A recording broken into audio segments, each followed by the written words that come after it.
আমি কখনো আল্লাহর কাছে উচ্চবিলাসী জীবন চাইনি। আমি সবসময় আল্লাহর কাছে একটা স্বস্তির, শান্তির জীবন চেয়েছি। আমার কাছে মনে হয় উচ্চবিলাসী জীবনের চাইতে জীবনের শান্তিটা বেশি জরুরি। জীবনে যতটুকু প্রয়োজন ততটুকু আমি আল্লাহর কাছে সবসময় চাই। আল্লাহ সুবহানাল্লাহ তাআলা আমাকে এই চাওয়ার মতো করেই আমার জীবন অনেকখানি স্বস্তি দিয়েছেন, সন্তুষ্টি দিয়েছেন। আমি আমার ব্যাপারে আল্লাহর সমস্ত সিদ্ধান্তে সন্তুষ্ট।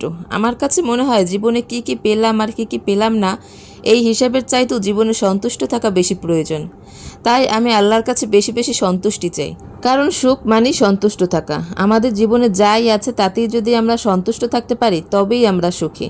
হ্যালো এভরিওয়ান, আসসালামু আলাইকুম। Welcome to Smriti's diary. দেখতে দেখতে রমজান প্রায় চলেই যাচ্ছে। আজ 15 রমজান। তাই ভাবলাম রমজান মাসে একটা ব্লগ শেয়ার করি সবার সাথে। কী করি আমি রমজান মাসে, কী দিয়ে ইফতারি তৈরি করি, কিভাবে কি দিন কাটে, এই আর কি। রমজানে টেবিল ভর্তি ইফতার থাকলেও কিন্তু ইফতারিতে এত কিছু খাওয়া সম্ভব হয় না। তাই প্রতিদিন আমার বানানো হয় না, মাঝে মাঝে বানাই, সব সময় না। কারণ ভাজাভুজি কিন্তু সত্যি আনহেলদি খাবার, কিন্তু তারপরে মন তো মানে না। রমজান মাস যেহেতু, ইফতারিতে এসব না থাকলে মনে হয় কি যেন নেই টেবিলে। তাই আর কি বানানো অল্প স্বল্প করে হলেও বানাতে হয়। এই তো ওদিকে বুটের ডাল সেদ্ধ বসিয়ে দিয়েছি, ছোলা বুট। আর এদিকে আমি বেসন গুলিয়ে নিয়েছি। বেসনে যা যা লাগে সব কিছু দিয়ে বেসনটা ভালোভাবে মিক্স করে নিচ্ছি। এই কাজগুলো আমি দুপুরের মধ্যেই সেরে রাখি, যেহেতু আমার ছোটো বাচ্চা আছে। দুপুরের ভিতর কাজগুলো না গুছিয়ে রাখলে আসলে কাজ আগায় না। অনেকে আবার রাতে রান্না করে রাখে, আমি তো আবার রাতে রান্না করি না। আমি সব কিছু বিকেলেই রান্না করি, দুপুরের মধ্যে গুছিয়ে রাখি, বিকেলেই রান্নায় চলে যাই। তারপর এই তো বেসনগুলা রেডি করার পরে এখানে আমি পেঁয়াজের জন্য যে ডালটা ওটা রেডি করছি। এখানে পেঁয়াজ বাদে সব কিছুই দিয়ে দিয়েছি। পেঁয়াজটা আমি জাস্ট যখন ভাজবো তখন অ্যাড করব, এতে পেঁয়াজটা খুব ভালো হয়। এদিকে ডাল সেদ্ধ হয়ে গেছে। এদিকে আমি এখন ডালটা বিকেলবেলা বাগার দিয়ে নেব।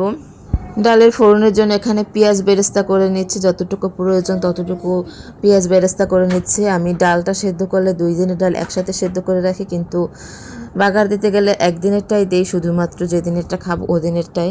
এরপর এই তো পেঁয়াজ বেরেস্তা হয়ে গেলে তার মধ্যে আদা বাটা, রসুন বাটা দিয়ে দিলাম। আর দেব সামান্য হলুদের গুঁড়া, মরিচের গুঁড়া আর লবণ। এখানে বোম্বাই মরিচও দিয়েছি একটু ঘ্রাণের জন্য। রমজান মাসে কাজের কিন্তু খুব তাড়া থাকে, কাজে সবাই খুব ব্যস্ত থাকে, এত কাজের প্রেশার থাকে, কিন্তু তাও কেন জানি ভালো লাগে। রমজান মাসে বিকেলে রান্না করতে অন্যরকমের একটা ফিল দেয়। অন্যান্য সময় কিন্তু এই ফিলটা আসে না, রমজান মাসে এই ফিলটা আসে শুধু। আর খুব ভালো লাগে, খুব আনন্দ করেই রান্না করতে হয়।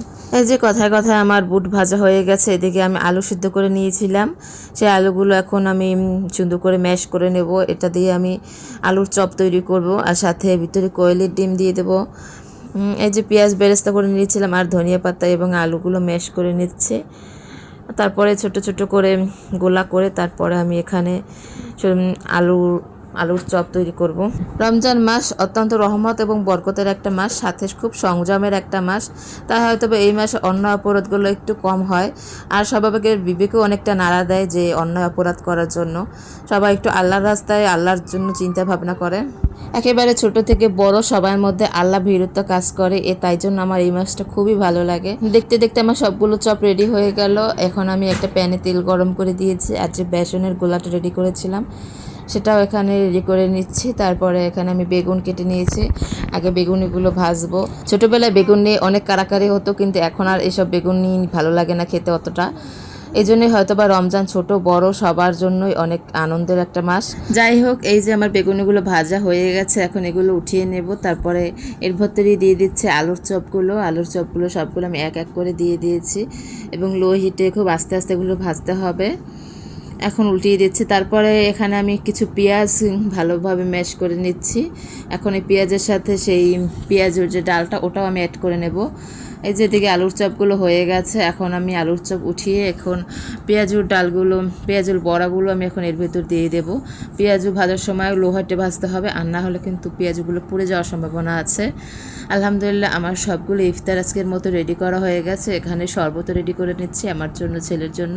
যাই হোক, কেমন হয়েছে আমার আজকের ইফতারের আয়োজন সেটা অবশ্যই জানাবেন, এবং সবাইকে মাহে রমজানের অনেক অনেক শুভেচ্ছা। সবাই ভালো থাকবেন, সুস্থ থাকবেন। আল্লাহ হাফেজ।